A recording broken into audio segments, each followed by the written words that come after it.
fame. And the world is gonna know your name. Yeah. You can be the greatest, you can be the best, you can be that King Kong banging on your chest. Good evening. Welcome to Personality Profile here on Joy 99.7 FM. It's another lovely Thursday. Pardon us for the late start, but hey, you'd enjoy every minute of what we have for you this evening, yeah? Tonight, I spent time with a phenomenal woman. Yeah. I mean, call her Shiro and you won't be far from right. Oh, yeah. She has blazed the trail and charted a path that many wouldn't dare.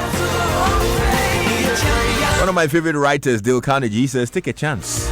I mean, all life is a chance. The man who goes farthest is generally the one who is willing to do and dare. We only have two choices.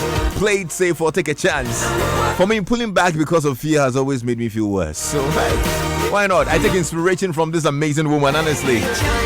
Don't listen to anybody. Nobody knows the magic bullet. Nope. I mean, if they did, they'll sell it and make a fortune. Follow your guts, follow your instincts. Every once in a while, take a chance. Listen, she did take a chance and now she's on the lips of almost every Ghanaian. Tonight, I spent time with founding partner of Clinton Consultancy, a dynamic lawyer. She's a litigation expert with extensive corporate law experience in the UK and Ghana.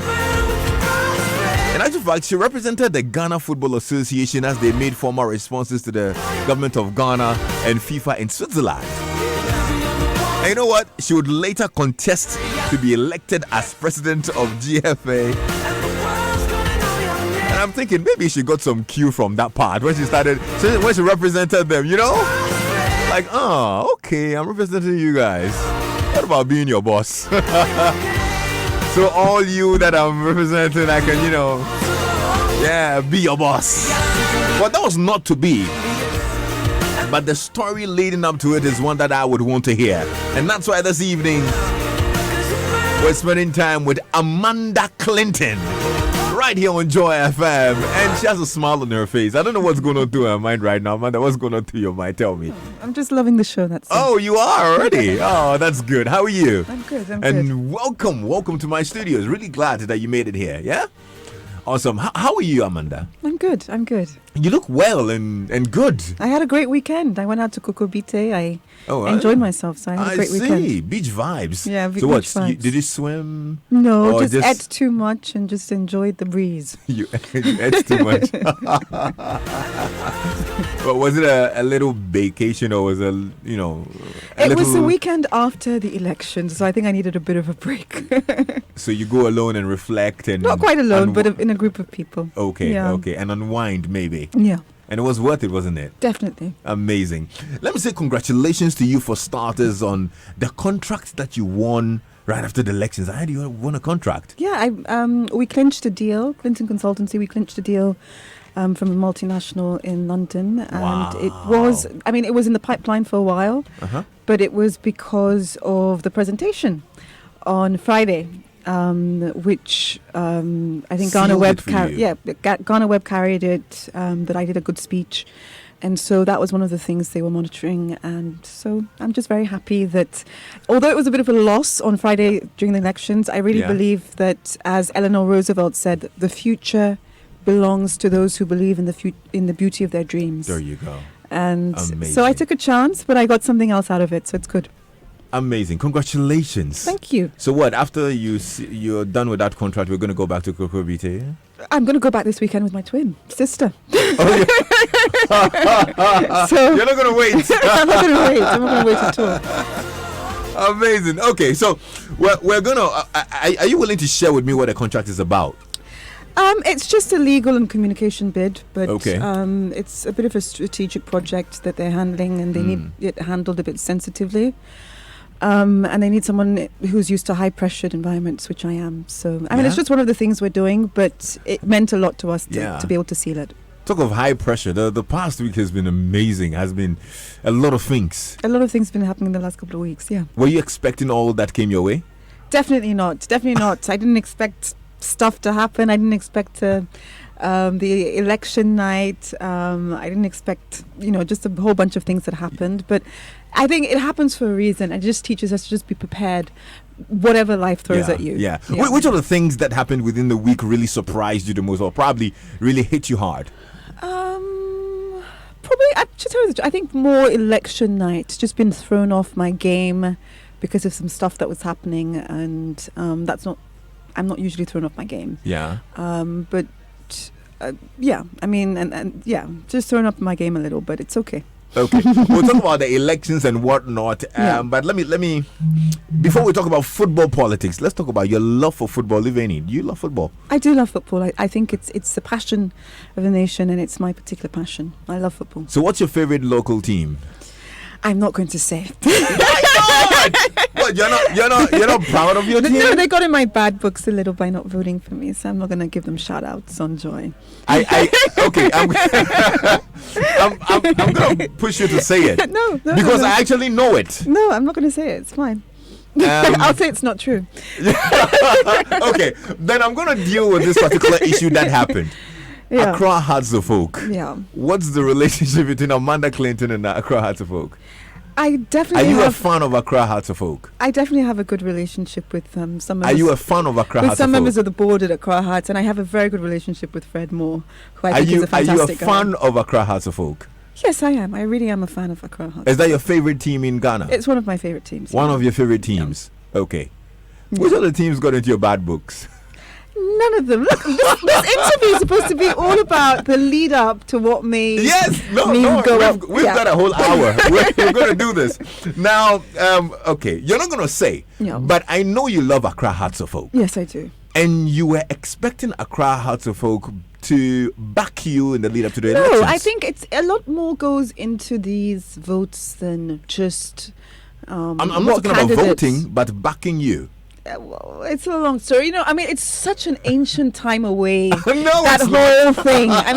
It's like yesterday's news cycle. All right, then let me end it this way. Yeah. Are you a little bit disappointed with Accra Hearts of Oak? Not at all. Not at all. I really think that, being a professional myself, I know the professional decisions take quite a few votes and input, and it's not just one person, and there's a lot of considerations, like the longest relationship you have with someone in football, to the politics of it, to just the professional relationship you might have built, and the voting and everything. So it wasn't an isolated decision, and I very much respect them as a club.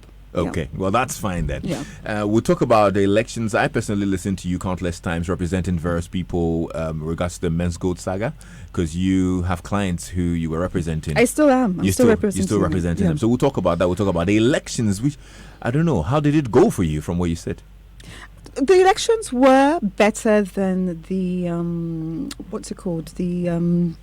a few nights before when we had the debate, but it was okay. It was my first foray into that sort of thing. Yeah. The room was really charged with a lot of energy and so forth, but I think in a way everybody got something that they really wanted out of the day, which was, for 13 years there hadn't been more than 2 people on the ballot box, and they really wanted to feel a sense of democracy and a sense of there's choice and every vote matters.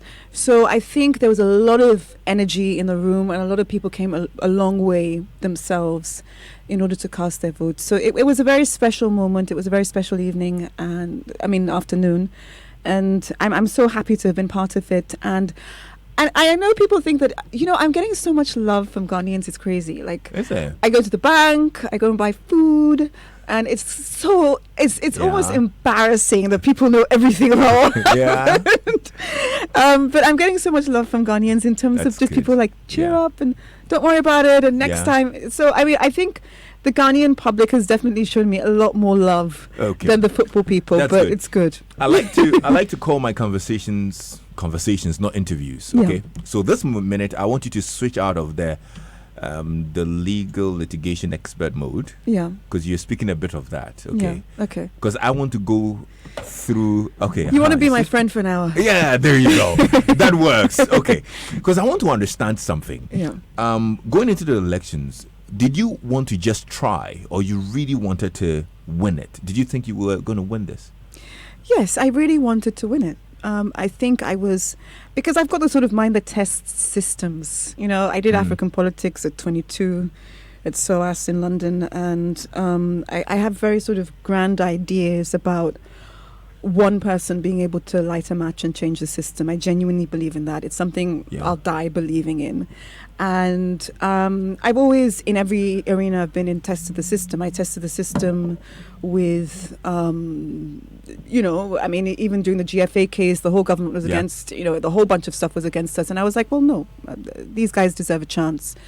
Men's Gold case, people were like, they're greedy, leave them alone. And I was like, no, you know, they deserve their voice because they were victims. So I've always tested the system, and I genuinely wanted to win.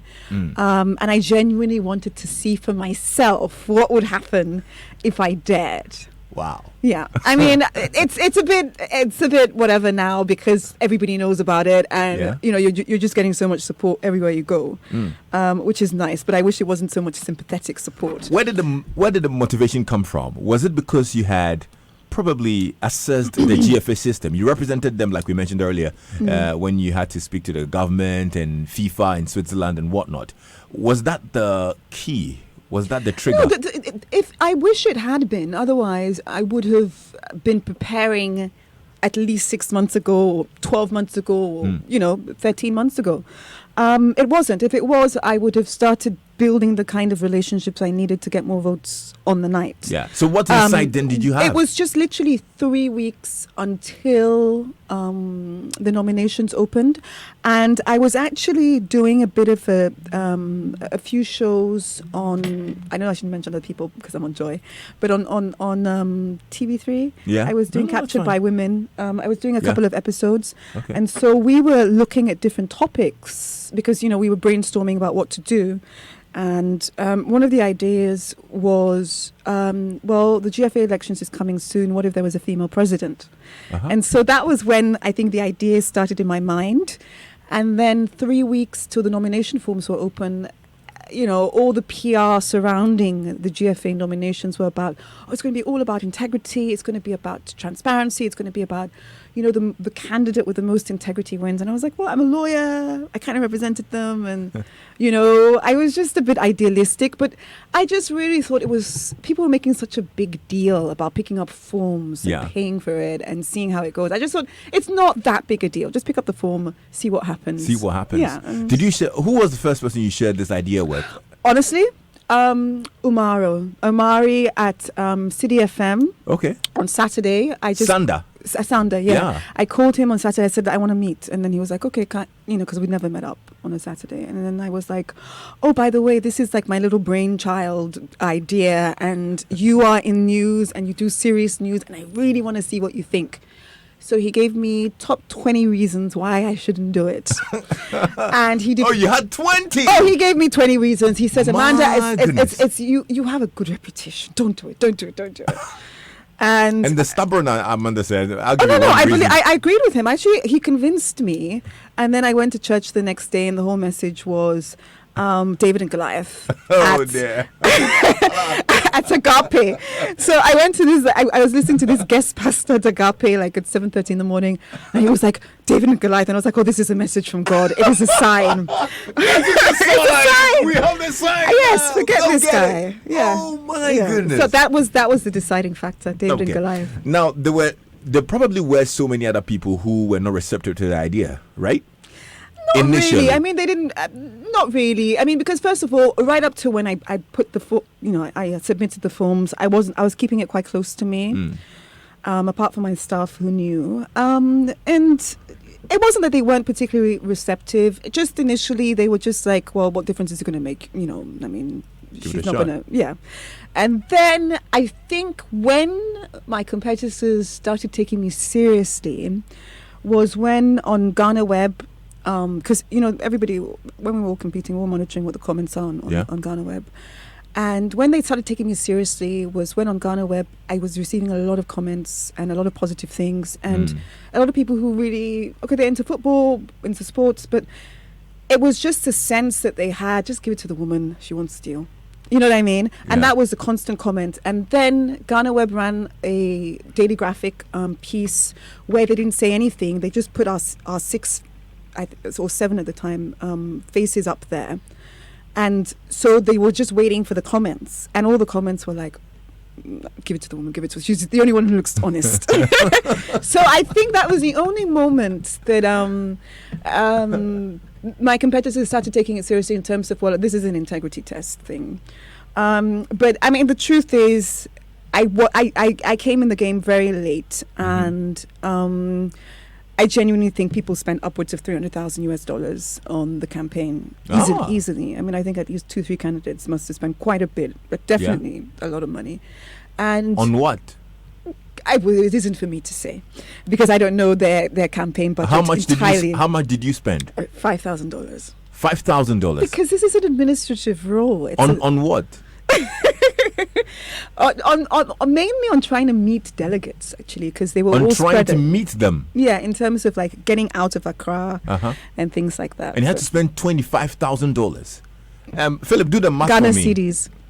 No, you said dollars. $5,000. No, it's $5,000. Yes. As in $5,000 is. It's about 20, what? 5,000. Almost 30,000. Yeah. Yeah.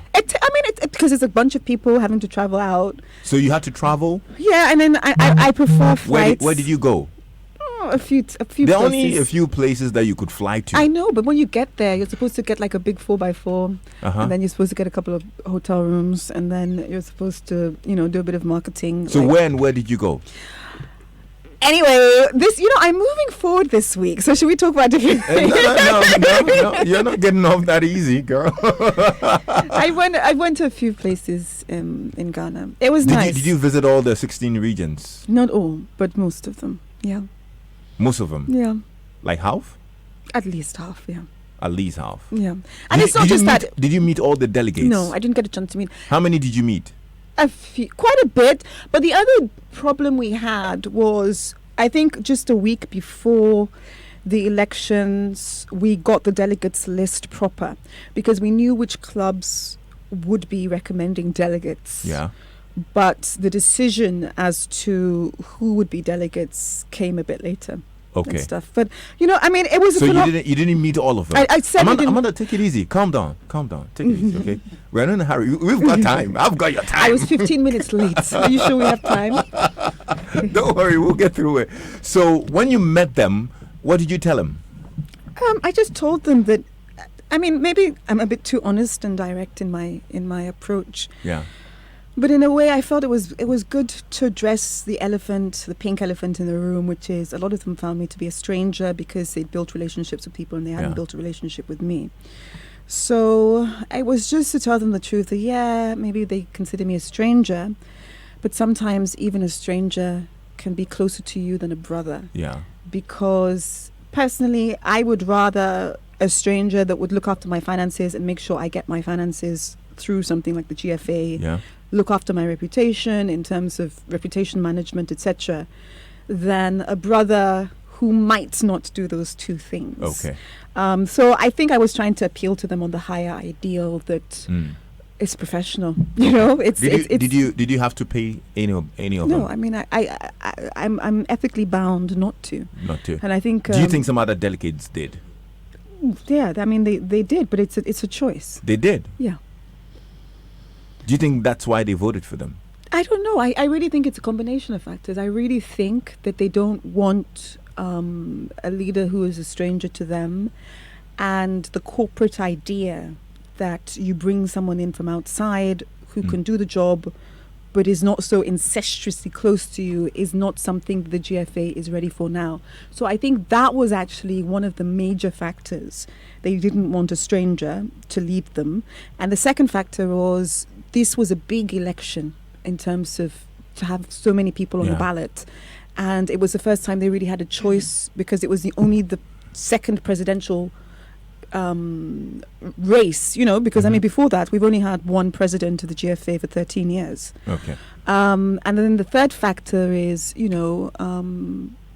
sort of influence. But I'm not going to say that that's what clinched the elections. I really think relationship building and the fact that it was such a momentous election Yeah. also played a huge role. Okay, so Ransford in that Braka sends a message. You can also send a message on 0244340437. Says 2 words for Amanda: fear delegates. I'm enjoying the discussion. Please let Amanda confirm her middle name. Is it Na Koko? It's Akoko, not Na. There's no Na. It's Akoko. Yeah. Okay, not Na. So fear delegates. Now, tell me, in your interactions with the delegates, did you at any point have a feeling that any of the delegates had been won over by you? I know a few had. I know, for instance, the Juvenile Association had actually handwritten. They had 2 votes, and they handwrote this wonderful letter to me about how they all sat around and decided on me. And then, like a night or 2 before, the president of the Juvenile Association called me, and he was just really upset because their votes had been given away to people that weren't part of them. Because their votes had been given away, meaning that other people were allowed to go to vote, but not necessarily them. Okay. And so they were really trying to get in touch with the normalization committee, with everybody involved, and Mr. Asante at GFA, and nobody was really, everybody was kind of like super stressed, and this wasn't like their high priority. So, in terms of I did have a couple of votes, but it's just all in the past, because, if the future belongs to those who believe in the beauty of their dreams, like Eleanor Roosevelt said, sometimes it materializes in different ways. Yeah. Every time I've missed an opportunity, I got a bigger one somewhere else. So it could materialize in politics, it could materialize in international assignments, it could materialize in absolute growth in my personal life, You so you never know. I want to manage you so you be a motivational speaker, yeah? I actually was. I was until I got We're too going to busy. get back to it. We're going to get back to it. So now, if the Juvenile Association had gone through with our plan, you'd have had 2 votes. I would have had at least 2 votes. At least 2 votes. Yeah. And which other vote would have been sure of? Well, they didn't sign it in blood, Yeah. but as the Juvenile Association. You're a lawyer. Apart from them, if they don't sign it in blood, you never know with delegates. I get it, but based on body language and all that, I really think that people went with their guts, and above all else, I think a lot of the people who annoyingly tried to call me on a Saturday when I was trying to just do my positive vibes, who were delegates, to try and explain their reasons, because they'd kind of promised, sort of explained that, Amanda, we're in a really kind of tight situation, because at the end of the day, there's only 2 major candidates that we know that most people in the room is going to go for. And then if we go for you, or if we had gone for you, then it would have been very obvious who had gone for you. Okay. And then that might have marginalized their bigger agenda should that other candidate have won. So these were some of the things, did people think that I was really going to win? Even those who supported my noble ideals didn't think that I was going to win, some of them. That's what they told me. So even if they had given me the support, that would have isolated them. And that's why they ultimately decided to take this decision. So it was very professionally done in terms of mindset. Who was your campaign manager? I had a few in my campaign team, but I'm just so happy. You had a few? I had a few people working with me on my campaign team. Okay. How many people? My inner circle was 8. 8? Yeah. Any of them were delegates? No, none of them were delegates. None of them? Because I didn't know who I could trust. In terms of bringing in, I wanted to work with people I'd worked with in some capacity before. Okay. Yeah. Okay. So I had an interesting review right after the elections that football people like their own and they want their own to manage their affairs. Yeah, and I think on the normalization committee, she said something very similar on online today. She said that the one thing she'd learned out of all those months, over a year, is that football people don't like strangers. Yeah. But the irony is they don't mind strangers helping them do a lot of the groundwork in terms of actual work. Na has been an absolute asset, I think, to the normalization committee. Although she said online that she really doesn't want to do any more football work because it takes a lot out of you. But again, I also think it's the mindset of footballers and Ghanaians. Like, if I use the example of Na and what she has done in terms of the work, and the irony that the whole world and the whole football community and everybody else wouldn't mind lumbering her with a whole bunch of work if it's not attached to the title that she is the president, but if she is a supporting role, but she gets to do most of the work. But then the moment a woman is associated with doing a lot of the work and the title, it seems to affect the mindset of those who are inspired by their ability. Okay. So I think that was a very interesting point. Given the opportunity, would you contest again? For the last one? For the last one or for the future? For the future. For the future, I mean... Amanda, you lost interest already? It's just one loss. I mean, I have to think, because you have to really think, I mean... I doubt you've given up. You've given up. I would doubt, because the thing is, it's very hard to explain why. But it's like, one must always feel that if they are a maximum asset in terms of the ability to raise funds internationally and the ability to redeem an organization's reputation and to pull themselves out, and you're dealing with people who might not necessarily on a majority basis be grateful for that or appreciate your skill set or not think so negatively about you. You know what I mean? So it's Amanda, better, it's better to serve people who want you to serve them. Amanda, you were dealing with 120 delegates. Yeah. This is Ghana. You're not passionate about Ghana football? I'm very passionate about Ghana football, but so I'm you also... don't think that the greater good should be considered? I'm more passionate about serving more people. And eventually, if you're president of GFA, you're serving the whole of Ghana. You know what? It's early days, yeah. I think, it's less than a week. Today's Thursday. It's less than a week from the... it's still raw. The whole thing is still raw. It sounds like you've given up on the dream. No, it's not a dream. The dream can always even be bigger. I mean, the dream is huge. I mean, that's what dreams are like, If you're going to contest in 4 years, I'm going to be your campaign manager. Deal? If I am. Obviously, you're not. Okay. I mean, doesn't look like Amanda's going to come back to it. Never say never. But in actual fact, now I want to give up talking about football with you. Amanda, let's talk about you. No, look, never say never, but I'm telling you, in 4 years, that's what I've learned about my life. In 4 years' time, it could be even bigger. Akoko is okay. You don't want to do it again. Let's talk about you. Tell us about where you're from.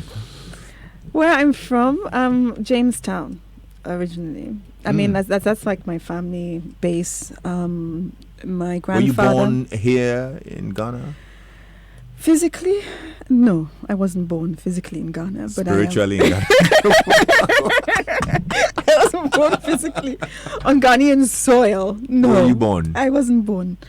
I was born on Sierra Leonean soil at the time. Okay. But I came to Ghana almost immediately after. What, your parents were working there? What happened? Yeah, my parents were working there. Diplomats? This is so interesting. It's a long story, but they were working there. Make it short. I've got time for you, Amanda. Come on, I want to know. Yeah. So I mean, my roots in Jamestown. The irony is people think that because of my last name, it's a bit like, is she even Ghanaian? But I am. My grandfather was Isaac Amulamti, Mr. He was like one of the old barristers at the time, and he trained in the UK and Ghana. So he was like one of the first people in Ghana to also be trained in the UK as a barrister. So I'm 3 generations a lawyer, as in terms of being a lawyer. I'm 3rd generation lawyer on my mum's side, 2nd on my dad. My twin sister's a lawyer. Everybody's a lawyer in my family. What's her name? Bianca, identical. Is it? Mm-hmm. Whoa, should have come along with her. Yeah, she's Is she in Ghana too? Yeah, she's coming into town pretty soon, this week. And, I always give her warnings before she comes. You look like me. Don't be shocked if people react a certain way. She's walking in town and they are going to ask her, how did elections go, Bia? It always happens. She was in town a few weeks just before the elections, and people thought she was they were like, I just saw you on TV. And she was like, it really wasn't me. So they thought she was just trying to be coy. Okay. But she's the quieter one. I think I'm going to be the quieter one still. So is she also working with Clinton Consultancy? Yeah, she That's is. your chamber. Yeah, I'm the head of chambers. Yeah. And is it based in Ghana, in the UK? Yeah, Because I it's know you were based- called to the UK bar. Yeah. And called in to Ghana Ghana as well. 13 years ago, and in Ghana 10 years ago. Mm-hmm. Have you been working more in Ghana or in the UK? I've been working in both countries, but of late, I've been in Ghana more, but I'm going to be going back and forth to London a bit more often. I see. How was growing up, though? I mean, you look like you mentioned you came from a legal family. You can put it that way. So it's like you had no choice, or did you have another option? I didn't have an option. I really didn't have an option. Yeah. I mean, I when I was 16, Bianca and I used to do Teen Vibes on Vibe FM, Mike Cook's. Yeah, Mike Cook's radio station. Black Coffee used to be our producer. So on Saturdays, that's how we spend our Saturday mornings, just writing scripts and going on air with stuff. So it was actually on my heart to be a BBC journalist, reporter, CNN, BBC. That was my goal. At Joy FM, right? BBC, CNN, at Joy FM. International. I wanted to be But like this. you think Joy FM is local? You think Joy FM is local? It's not local, but I just. Thank you. It was a dream. I was young. That's right. Moving on. So it was my particular dream. It doesn't mean that the other dreams don't matter. But yeah, that was my big dream. And because I come from a family of lawyers, they felt my sister and I were too creative. We still are. We're naturally creative people who are more inclined to do creative things like writing, etc. So they really had to stir us to the legal side more. Okay. And I mean, ironically, it's worked out, because it's ironic how much TV and radio I do now. Just because that was like my bread and butter as a 16-year-old. That's what that was what was natural to me. Yeah. So all is not lost. I mean, I didn't end up on CNN, but as my mum keeps telling me, well, you're heading that way anyway, so it doesn't matter. Well, my manager is listening, so maybe we could, consider you for Joy Prime TV or something. Oh dear. So you've handled Men's Gold matters, very sensitive area. Yeah. You have argued that Nam1 has no money in his account. I mean, only in Ghana. Only in Ghana. What does it mean? I'm not trying to defame him. I mean, of course, he definitely has money, but it's just that we know for a fact that his Ghanaian accounts are empty. Are empty just because the government waited 7 months before they did a freezing order on the accounts, and we actually have sight of some of those account details to know what was going on. Yeah. So what's the state of your case with him? Well, now? I mean, we're sort of asking our clients to keep a very open mind about this validation process that is allegedly going on, and our primary aim is to just ensure that they get some of the money, because it was never a personal attack against Mr. Mensah, because I've never met him. Okay. I've never actually met him, ironically. It was never a personal attack. It was just that we really wanted him to know that so many people had lost so much, their life savings, everything, explaining it to family members, and they weren't even having enough to eat. And it was really important for him to kind of try and mobilize some of those funds to come back to Ghana in order to give it to them. Now, I heard about the customer validation thing that's been going on for a little bit. Yeah. Customers are hopeful about getting paid. How do you reconcile that with your expectations? Well, I mean, especially with the no money situation that you think is happening. It's not that there's no money. I mean, I am more hopeful. I want more money to be available. Because if you don't have hope, then you don't have anything in terms of, like, as a customers and as a lawyer, you have to have hope that the money is going to come as well. But, I also have some knowledge of dealing with these type of white-collar crime cases, particularly in the UK. And one of the ruses that is often used is give hope, but not too much. And so when I see some of these hallmarks being demonstrated, it sort of puts a bit of a flash, a bit of a bulb goes off that This is kind of like, when you've got a mark, you kind of have to give them hope, but you don't give them too much. Okay, so now we can confirm that you have a little bit of hope. Of course, I mean, I have to, because one way or the other, we want to get that money. Okay, what's the worst that can happen? I mean, you know the ins and outs of the case. What's the worst that can happen if Men's Gold is unable to pay back customers? I don't think. I really think the force of the people and the force of the collective will allow monies to be paid. And the reason I say this is because, 2020 is coming up. It's in a lot of people's interest, both sides of the floor, to make sure that some money comes out of this. And one way or the other, my clients and Men's Golders in general will be paid. Okay. Isaac Amoyao says Amanda is my superwoman. This GFA candidature is definitely opening bigger doors for her. I agree. I totally agree. Let's get to know you a little bit more. Are you married? I don't answer personal questions on radio or TV. Okay, I can turn off the microphone. So we can talk about it afterwards. You've got to answer me, and now I'm turning off the microphone. Now you're going to tell me, and then I go back on air. Okay, right? I'm not obligated to answer personal questions. And lawyer, you cry. What this lawyer cry? What's I think it leaves a bit of mystery. It leaves a bit of mystery, and I think I get more fans because they don't know. Either way. No, but your marital status is not. You know what I mean? It's my personal life. Actually, I actually learned that during the Men's Gold case. Why? Because I knew it was important to keep your private life private, but particularly during that case, I learned even more why it's important. Because Mr. Mensah, everything kind of got a bit on top of his head in terms of the situation, and to no fault of his own, customers were getting aggrieved and starting to target other people, and that wasn't really fair on him. So it also taught me in all circumstances, keep your private life private. And then so here's me about to ask you a whole ton of questions about how you relax, how life. I'm relaxed, but my personal life. And you're telling me your personal life is what? Is off the table. It's off the table. No, just that one bit. I'm not going to go further. I think it's better to stay mysterious. We hear you, Rey Mysterio. Rey Mysterio. It's better to stay mysterious in life sometimes, okay. Leave them wanting more. What has this journey taught you? Biggest lesson it's taught you? It's taught me that I'm not always going to get the best headlines. And I always used to get the best headlines. I mean, I've had a love, like my relationship with Ghana Web, for instance, has been amazing. And it will continue to be amazing. But, I had a few bad headlines. And so I was just like, what's happening? But it was like, that was what Which was the worst of them? I'm not going to say because I don't want to perpetuate what was said.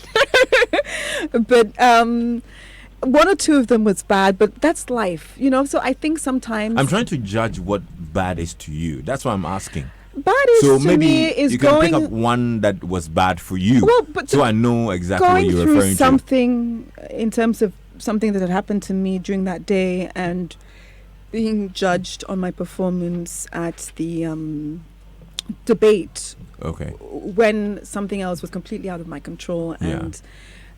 Sometimes it just taught me like you can have a massive spotlight on you, and I've grown more and more in the public life, and I think I got my first dose of what it can be like in the public life when you get trolled, which had never happened before. Okay. But it was okay. I mean, I have a thick skin. I have a reference point now, and then I have my go-to now. My go-to now, if anything ever happens like that again, just don't go online. Just don't pick up your phone. Just let 24 hours pass and it'll be fine. So now I know. I've learnt. What's your greatest fear? My greatest fear is that I won't keep daring myself. My greatest fear is that I just become the status quo and I just think I should do something out of doing it. Okay. So my greatest fear is not being myself. Ladies and gentlemen, Amanda Clinton.